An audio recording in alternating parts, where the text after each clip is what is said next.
el tema de los presos políticos cobra tanta visibilidad, los expertos en derechos humanos aprovechan para exigir que se excarcelen a todos los que están tras las rejas por estos motivos. Nuestro invitado de hoy conoce de primera mano la situación que se vive en Venezuela y la precariedad de las víctimas ante el sistema de justicia.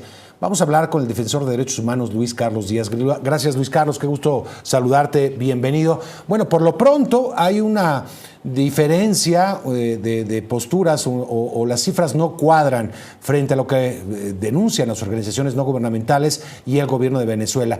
Ellos hablan de alrededor de 400 presos políticos liberados, presos desde diciembre del año pasado.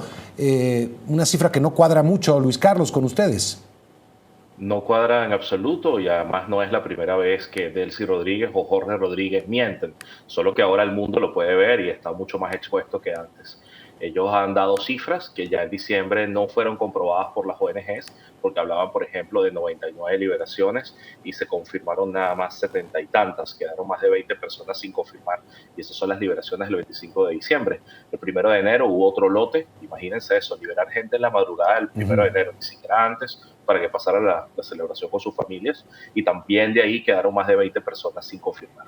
Y actualmente se está hablando de esta cifra de más de 1.000 presos políticos, han liberado alrededor de 76, 78, que es lo que se ha confirmado hasta esta hora, y sale Jorge Rodríguez a hablar de 400. Y aquí te tengo que hacer una advertencia, y es que curiosamente la cifra de presos políticos también en paralelo aumenta, y aumenta no porque haya nuevas detenciones, cosa que también ocurre, sino porque hay gente que está anunciando ahora que sus familiares estaban presos y no lo habían dicho en todos estos meses por miedo, por amenazas, por temor a perder sus trabajos. Y entonces ahora que sienten que hay este paquete de liberaciones, están advirtiéndole a los defensores y a los periodistas que tenían también personas capturadas.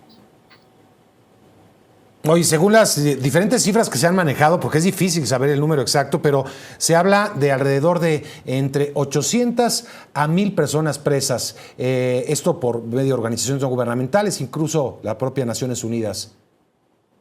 Yo no tengo ninguna duda de que la cifra es mayor que esa. Y no tengo ninguna duda porque cuando estuve preso conocí celdas con personas completamente desconocidas y que estaban fuera del radar de las ONGs, que estaban también presas de forma arbitraria. Esto es común que ocurra en el chavismo porque también tenemos empleados públicos que encarcelan, personas que son percibidas como disidentes en el partido gobierno que también están encarceladas, y otras personas que son inocentes o que, por ejemplo, por temas económicos y demás son castigados por personas cercanas al chavismo. Recordemos que los encarcelamientos arbitrarios están hechos por distintas personas dentro de la coalición de poder, es decir, los ministros, los alcaldes, los gobernadores, distintos sectores del chavismo tienen sus cuotas de presos políticos. El año pasado, en septiembre, hicimos una presentación en el Consejo de Derechos Humanos de Naciones Unidas y ahí pudimos contar más de 90 centros de reclusión distintos donde hay presos políticos en Venezuela. Yo sé que los ojos del mundo están puestos en el helicoide, pero hay más de 90 lugares distintos donde hay personas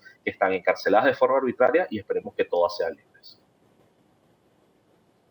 Son algunos lugares, digamos, todos bajo la legalidad, o bueno, hay que decir, CNN no ha podido comprobar información de esta magnitud, de la existencia de lugares, pues serían separos, lugares, ¿de qué tipo de centros de detención estamos hablando, Luis Carlos? Te los puedo describir. Personalmente, yo pasé por un centro de tortura clandestino y Naciones Unidas, en su informe del 2020 de la Misión de Determinación de Hechos, identificaron 12 centros clandestinos solamente en Caracas, 6 del SEBIN, 6 del DGCIM. Y el lugar al que me llevaron a mí no está en esa lista, así que te puedes imaginar que son muchos más.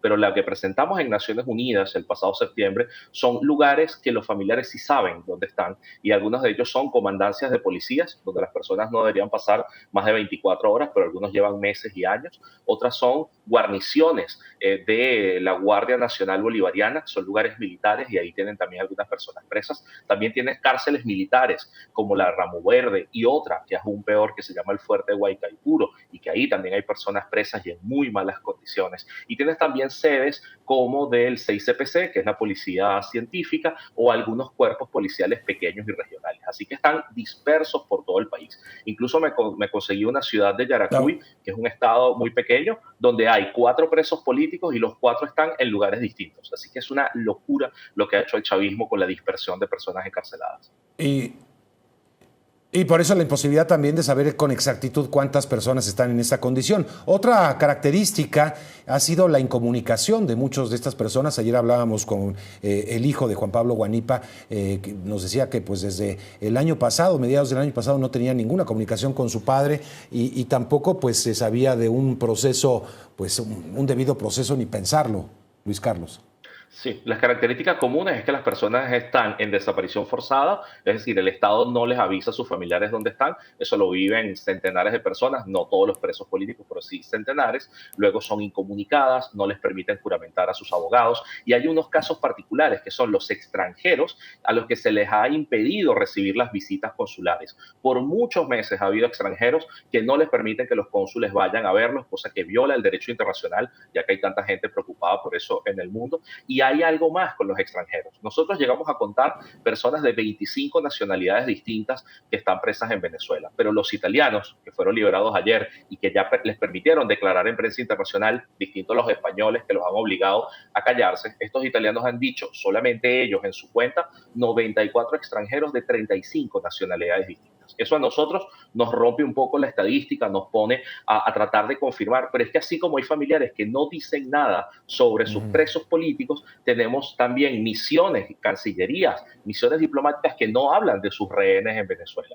Y eso es sumamente curioso, sobre todo cuando hay embajadores europeos que se reúnen con el chavismo, que sabemos que tienen presos políticos en Venezuela, pero no hablan de ellos en público.